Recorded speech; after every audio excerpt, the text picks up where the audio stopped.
우리가 당신과 무슨 상관이 있나이까라는 제목으로 여러분들과 하나님의 말씀 전하려고 합니다. 여러분 함께 따라 해볼까요? 네가 뭔 상관? 네가 뭐 상관? 다시 한 번 더. 네가 뭔 상관이야? 약간 한 번만 더 따라합시다. 네가 뭔 상관이야? 네가 뭐 상관이야? 오늘 제목을 줄이면 네가 뭔 상관이야? 라는 말이 되겠습니다. 여러분, 네가 뭔 상관이야? 라는 말은 연인 사이끼리 하지 못하는 말입니다. 만약 하는 사람은 미쳤거나 살고 싶지 않거나 둘 중에 하나인 겁니다. 뭐 가령 여자친구가 남자친구한테 옷을 왜 그렇게 입었어? 라고 물었을 때 남자친구가 네가 무슨 상관이야? 라고 한다면 그 순간 끝없는 전쟁이 시작되는 것입니다. 혹은 부모님에게서 저를 낳아주시고 길러주시는 부모님에게 잔소리가 많으시지만 그 잔소리를 할 때 그 부모님께 잔소리를 할 때 엄마가 무슨 상관이야 라는 그 말을 한다면 제가 봤을 땐 재활용이 좀 불가능한 쓰레기라고 저는 생각을 하는 것 같습니다. 이렇듯 우리가 당신과 내가 무슨 상관이 있습니까? 라는 이 이야기는 정말 상관이 없는 사람끼리만 할 수 있고 이름도 모르고 한 번도 만난 적이 없는 사람에게만 할 수 있는 말이라는 것이죠. 나랑 아무런 상관이 없는 옆집 아저씨가 나한테 와서 나의 미래에 대해서 이렇게 저렇게 이야기한다면 당연히 아저씨가 나랑 무슨 상관이야 라고 이야기를 할 수가 있겠죠. 즉 이 무슨 상관이 있습니까? 라는 질문은 다시 한 번 더 말하면 상관이 없는 사람에게 해야 하는 말이라는 것입니다. 그러니까 관계성의 깊이와 이 정도에 따라 할 수 있는 행동과 말이라는 것입니다. 관계가 깊을수록 더 상관이 있어지지 않겠습니까? 저에게 가장 상관이 있는 분은 저희 와이프, 아내인 것처럼요. 그럼 여기서 여러분들께 중요한 질문을 해보겠습니다. 여러분들 하나님과의 관계는 어떠십니까? 여러분에게 있어서 하나님은 어떤 분이십니까? 1번 옆집 아저씨, 2번 조금 어색하지만 그래도 좀 친하다고 생각하는 친구, 3번 베스트 프렌드. 여러분들은 하나님과 어떤 사이고 관계이십니까? 본당에 이렇게 많은 사람들이 각자 하나님과의 친밀함은 다를 수 있습니다. 누군가는 하나님이 옆집 아저씨처럼 느껴지는 사람도 있을 수 있고 누군가는 베스트 프렌드야 라고 말하실 수도 있겠죠. 그렇다면 여러분 한번 생각해 봅시다. 하나님이 옆집 아저씨와 같다고 느껴지는 그 사람들에게 너 하나님을 위해 북한 선교를 감당해 라고 이야기할 수 있습니까? 갈 마음도 없을 겁니다. 아니면 주님을 위해 너 전 재산 지금 당장 헌금해 라고 한다면 하나님이 옆집 아저씨와 같다고 생각하는 그 사람이 헌금을 할 수 있겠습니까? 할 수 없습니다. 저는요 이분들이요 장마철에 비가 억수로 오는데 우산을 써서 예배에 나오는 것도 기적이라고 생각해요. 안 그렇습니까 여러분? 관계가 없는데 비를 맞으며 예배에 온다? 이건 기적이에요. 그러니까 하나님과 상관이 없는 사람들이 만약에 누군가 상관없는 사람에게 호의를 베푸는 것은 쉽지 않은 일이라는 겁니다. 인간은 관계에 기초를 둡니다. 그 대상과 얼만큼 친밀한가. 친할수록 헌신의 깊이가 달라지는 것이죠. 신앙도 마찬가지입니다. 내가 믿는 하나님이 내게 어떤 분이신가. 만약 가장 좋은 분이라는 믿음이 있다면 그분께 내 생명을 드려도 아깝지 않는 것이죠. 만약 나랑 상관이 없는 분이라면 나의 헌신도 아까워지는 것이죠. 여러분들은 하나님과 어떤 관계이십니까?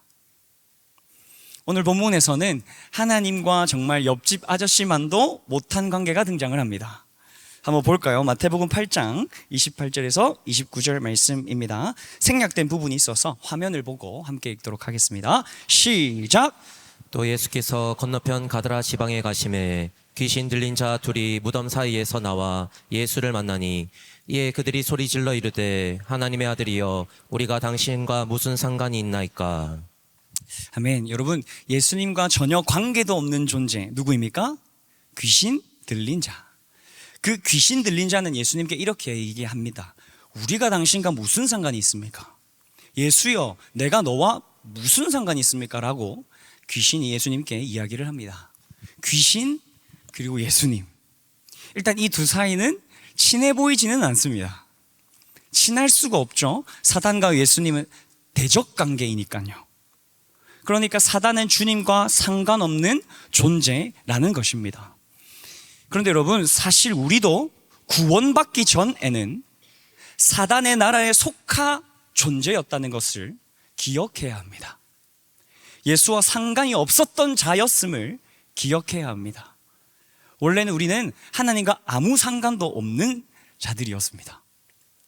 그런데 예수님이 어떻게 하셨습니까? 우리를 죄 구덩이에 잡아 끌어올려 주셔서 우리를 구원해 주셨잖아요. 자신이 죽으셔서 우리가 죄인으로서 받아야 할 모든 죄값을 지불해 주셨잖아요. 십자가로 그래서 우리는 영생을 누리게 되었고, 그 십자가를 통해 하나님은 나의 아버지, 나는 그분의 아들, 딸, 이런 관계, 이 신분의 변화가 있었던 것입니다. 그러니까 우리는 이 믿음으로 사단의 나라에서 사랑의 아들의 나라로 옮겨진 것입니다. 예수님이 제물이 되셔서 그로 인해 우리는 예수님과 상관 있는 사람들이 된 것입니다. 그렇다면 여러분들에게 한 번 더 묻고 싶습니다. 여러분들은 주님과 상관이 있으십니까? 예수님과 상관이 있으십니까? 구원을 받았다면 이제 여러분들은 주님과 상관이 있는 존재들이라는 겁니다. 기독교는 관계의 종교입니다. 지성이면 감천, 나의 소원을 빌기 위해 정성을 들이고 신을 감동시키기 위해 살아가야 되는 종교가 아닙니다. 그분과 내가 어떤 친밀함을 가지고 있는가, 그분과 내가 어떤 끈끈한 관계를 가지고 있는가, 그 관계성으로부터 오는 믿음을 가지는 것이 우리 기독교의 신앙의 본질입니다. 그래서 우리는 행동을 깨끗하게 선행, 행위 이런 것에 초점을 두는 것이 아니라 우리는 관계에 초점을 두어야 합니다. 내가 거룩을 지켜야 하는 이유, 내가 죄를 짓지 않아야 하는 이유, 내가 사랑하기 싫지만 그 사람을 사랑해야만 하는 이유, 그 모든 것이 다 하나님을 사랑하기 때문에, 그분과 나의 관계가 있기 때문에 우리는 그렇게 살아가야 하는 것이죠. 그래서 우리의 중심은 계속 무엇을 점검해야 되냐면, 나 하나님 사랑하나? 너 하나님 사랑하니? 내 행위가 올바른지 틀린지 이것을 체크하는 게 아니라 내가 하나님을 정말 사랑하는가? 내 중심이 하나님을 찾는가? 그분과의 내 관계가 끈끈한가를 점검하고 우리는 체크해야 된다는 겁니다. 즉 하나님과의 관계와 그 친밀함 속에서 우리는 우리의 신앙을 지켜가야 합니다. 그런데 여러분, 제가요 하나님과 이렇게 친밀함을, 그리고 하나님과 이 교제를 함에 있어서 매 순간 좋은 순간만 있었던 건 아니었습니다. 우리가 계속 들었지 않습니까? 하나님과 교제해야 된다, 하나님을 만나야 된다, 이렇게 이야기하는데, 제가 신앙생활을 그래도 모태신앙으로서 쭉 하다 보니까 하나님과의 이 교제를 함에 있어 마냥 좋지만은 않더라고요. 왜냐하면 여러분 생각해 보십시오. 한 집에 공동체 생활을 하시는 분들은 알 텐데, 내 방에 누가 함께 있으면 어떻습니까? 내 자유가 조금 제한되고 마음대로 하고 싶은 것들을 하지 못하는 상황이 펼쳐집니다. 이렇듯 주님과의 그 교제함에 있어서 내 마음대로 살아가는 것이 아니라, 내 삶도 내 마음대로 살아가는 것이 아니라 하나님을 조금 더 신경 써야 하는, 내가 하고 싶은 대로만 할 수 없는 그런 불편한 상황들이 생기더라 말입니다. 그래서 보통 사람들을 보면, 그리고 저를 보면 주님이 없는 것처럼 살아가려고 하는 경우들이 많더라고요. 하나님과 상관없는 것처럼 살고 싶어 하는 저를 발견하기 시작했습니다. 그걸 내 마음의 그리스도의 집이라는 책에선 내 마음의 집에 예수님이 들어와 사시는데 예수님이 주인이 아니라 손님으로서 계시는 것으로 표현을 합니다. 그러니까 이 주님과의 교제가 깊어지면 깊어질수록, 친밀해지면 친밀해질수록 제약들이 많아집니다. 죄를 마음대로 짓지도 못하고요, 술도, 그리고 어떤 유흥도 마음대로 하지 못합니다. 왜냐하면 하나님과의 교제를 쭉 이어가다 보면 내 인생의 주인이 하나님이시기 때문에 그분이 내 마음의 집에 주인이 되시도록 자리를 내어드려야 하기 때문에 이 교제가 저는 쉽지만은 않았던 것 같습니다. 그래서 그게 마치 억압같이 느껴질 수도 있겠다라고 생각을 합니다. 실제로 귀신도 주님과 상관없음을 말하고 고백하는 게 있습니다. 마태복음 8장 29절을 보시면 이에 그들이 소리질러 이르되 하나님의 아들이여 우리가 당신과 무슨 상관이 있나이까? 때가 이르기 전에 우리를 괴롭게 하려고 여기 오셨나이까? 하더니, 여기 뭐라고 합니까? 괴롭게 하려고 오셨습니까? 주님은 우리를 괴롭히기 위해서 우리 마음 가운데 오시는 걸까요? 주님과 교제하는 분들은 아마 이 기도하는 중에 이 말씀 가운데 원수를 사랑하라고 하시는 그 주님의 요청, 그리고 압박을 받으신 적이 있을 겁니다. 그리고 화가 나도 참으라고 이야기하십니다. 주님을 위해 헌신하라고 이야기하십니다. 너의 돈의 10분의 1을 바쳐라고 이야기하십니다. 너의 시간의 일부를 떼서 인스타를 줄이고 성경 읽으라고 말씀하십니다. 그러니까 이 주님과의 교제하면서 일어나는 압박감들인 거죠. 그때 여러분, 이럴 때 어떤 것들이 느껴지십니까? 어려움이 느껴지죠. 아, 나 하기 싫은데, 나 이거 진짜 드리기 싫은데, 이런 생각들이 듭니다. 하나님이 사랑하라 하셨는데 저 원수를 보면 뒤통수 한 대 때리고 싶은 그 마음이 든단 말이에요. 근데 또 참으라니까 또 참고, 와, 근데 도저히 사랑할 수가 없어. 어떻게 해야 됩니까? 라는 그 상황. 와, 이거 어떻게 하나? 아마 그런 고민의 시기가 하나님과 교제함에 있어서 분명히 있으실 겁니다. 근데 저는 결국 주님을 선택하는 쪽으로 살고 싶단 말이에요. 나는 사랑할 수 없는데, 나는 사랑하기 싫은데 주님이 원하시는 방향대로 살고 싶단 말이에요. 그래서 그렇게 결단을 합니다. 주님 사랑하기로 결단합니다라는 기도를 하죠. 그럼 어떤 일이 벌어지냐면 하나님이 사랑할 수 있는 힘을 우리에게 주세요. 나는 할 수 없는데 주님이 하게 하세요.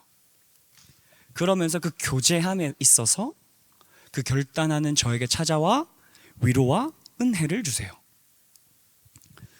이런 교제함에 있어서 내 삶의 주인이 하나님이심을 고백하고 그 교제함 속에서 하나님을 선택하는 이런 경험들이 우리 갈릴리와 샬롬 안에 많아졌으면 좋겠습니다. 여러분, 주님을 선택하는 인생, 그리고 주님과 상관 있는 삶을 사는 인생은 너무도 행복합니다. 그 인생 속에는요, 보면 미움이, 그리고 시기가, 그리고 죄가 사라져 있어요. 하나님과 그 친밀함 속에서 억압받는 듯한 느낌들을 받지만 결국 주님을 선택하다 보면 내 안에 남아있는 건 뭐냐면 평강, 사랑, 화평, 영원한 기쁨들이 남아있는 걸 발견합니다. 그러니까 그분의 존재 자체를 인정하고 그분을 주인으로 모시는 그 인생은 축복인 겁니다. 예수님은 그래서 이 축복들을 여러분들과 나눠주시기를 원하시는 것 같아요. 주님과의 오는 그 교제하면서 오는 축복들을 하나님께서, 예수님께서는 나눠주기를 원하시는 것 같습니다.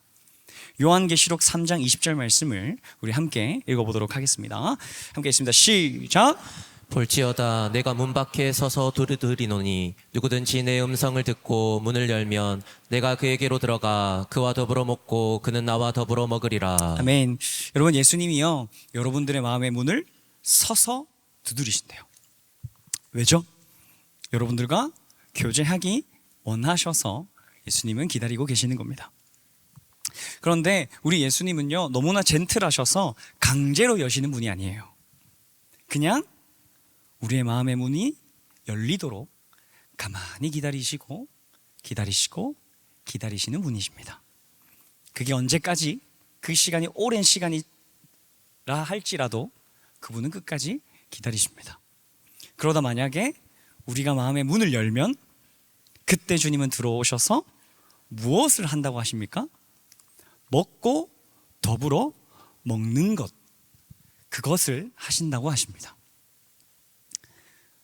내 마음의 문에 들어오셔서 하시는 것은 나를 억압하고 나를 짓누르고 나의 삶을 불행 가운데 이끌려고 내 마음에 오시는 게 아니라 나와 함께 더불어 먹고 마시고 교제하기 위해 주님은 우리 마음에 오길 원하신다는 거예요.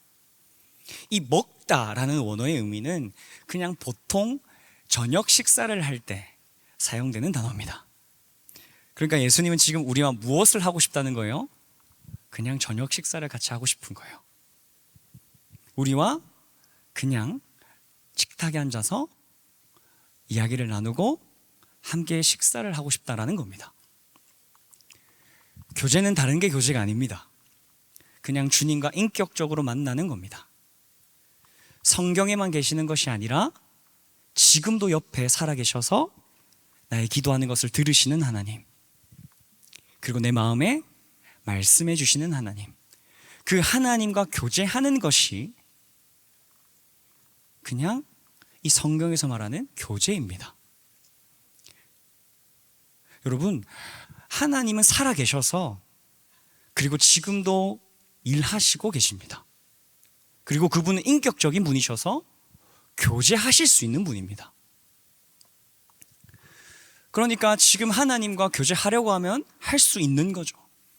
그 교제하면서 그분과 눈을 맞추며 나를 너무나 사랑스럽고 너무나 아끼시는 그 주님의 눈을 여러분들 보신 적이 있으십니까? 이렇듯 주님과 이렇게 눈을 마주치고 교제를 하면 많은 은혜들이 있습니다. 많은 은혜들이 있어요. 어떤 유익들이 있냐면 어그러진 시선들이 새롭게 됩니다. 주님 안에서 교제를 하다 보면 내 안에 어그러져 있는 그 시선들, 나를 바라보는 시선, 상대방을 바라보는 시선, 왜곡된 그 시선들이 새롭게 되어져요. 주님과 교제를 하다 보면 왜 그렇게 새롭게 되냐면 나는 내 삶을 봤을 때 여전히 죄를 짓고 여전히 실패하는 나를 보면서 무가치하고 무능함을 느끼면서 야, 넌 아무 쓸데없구나라고 생각하거든요. 근데 그 내 마음의 문을 열어 주님을 만나기 시작하면 그분이 나의 존재 자체를 용납하시는 것을 알 수 있습니다. 나를 따뜻하게 바라보시는 그 주님, 내가 언제든지 달려나가도 나를 안아주시는 주님, 죄 중에 있을 때라도 진노 중에 긍휼을 잊지 아니하시며 나를 품어주시는 그 주님을 보게 된다는 것이죠. 그러면서 언제나 용서하시고 품어주세요. 또한 주님과 교제를 하다 보면 거룩히 살아갈 힘도 얻게 됩니다. 나를 억압하던 어둠들이 끊어지고 나를 억눌렀던 그런 스트레스들과 그런 억압들, 그런 어둠의 권세들이 주님의 교제함에 있어서 다 사라지고 끊어지게 됩니다. 교제는, 주님과의 교제는 억압이 아니라 우리에게 영생을 가져다 주는 겁니다. 여러분, 주님과 이런 교제를 누리고 싶지 않으십니까? 근데 제가 방법을 하나 여러분들께 알려드리려고 합니다. 어렵지 않습니다.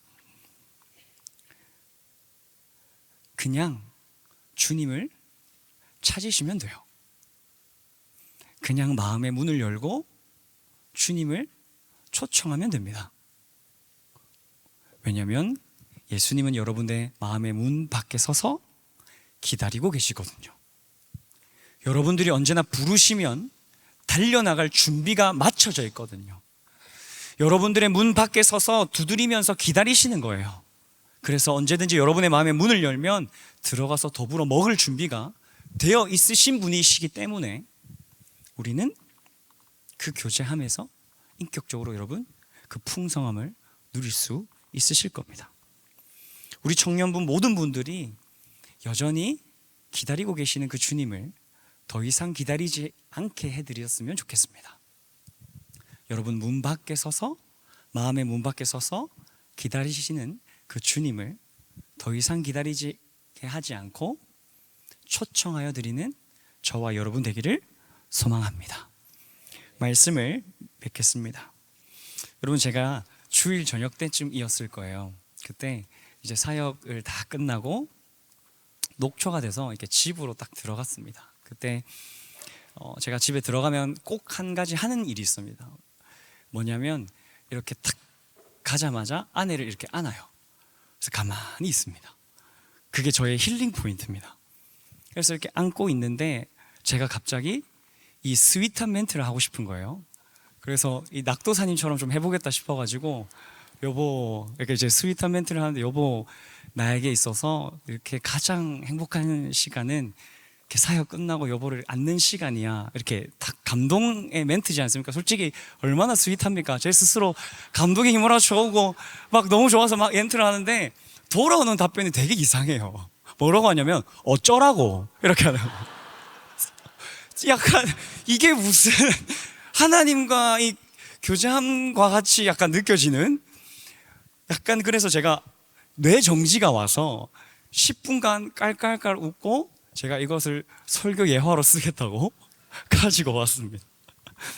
그러면서 이게 직업병인 것 같아요. 이런 것만 봐도 하나님과의 나 사이가 이렇게 접목되어져요. 여러분들, 하나님이요 여러분들에게 계속 사랑의 메시지를 하고 계시는 거 아세요?